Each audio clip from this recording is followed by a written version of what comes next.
We always withdraw to make sure there's no blood, and then we are going to push the plunger and withdraw the needle as we are infiltrating. As you can see here, you have a little bleb where the anaesthesia has gone into the wound. You keep repeating this until you have the whole of the wound anaesthetised.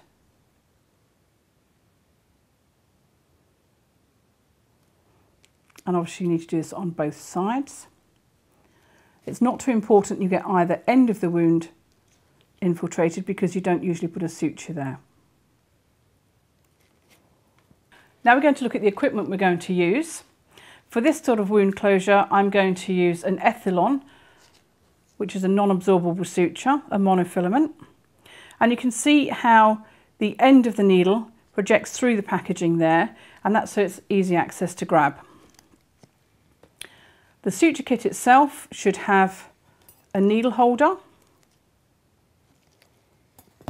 a pair of toothed forceps, and a pair of non-toothed forceps, and a pair of scissors to cut. The needle holder should be held between your thumb and middle finger with your index finger free to guide. So we're going to pick up the Ethylon, and I'm going to get hold of the end of the needle with the end of the suture holder. So it should be at a 45-degree angle, so near to the very end and near to the end of the actual needle itself, but not right on the join where the thread comes out, because this is quite a weak area. We're going to use our toothed forceps, and we are going to lift the skin up, and we're going to put the needle at a 45-degree angle and go into the skin, letting the natural curvature of the needle guide us through. We're then going to use the non-toothed to help us pull this through on this side, and again we're going to then rehold the actual thread itself.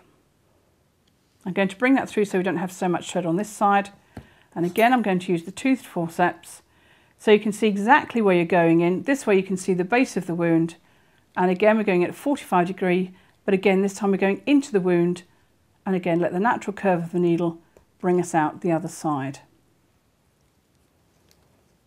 I'm going to bring this through.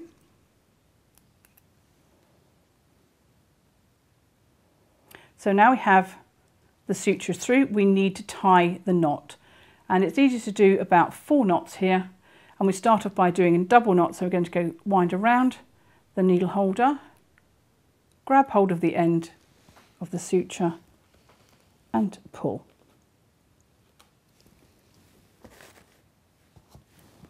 We're then going to go once round, grab the end of the thread and pull in the opposite direction. And the last one, once around again, grab the end and pull.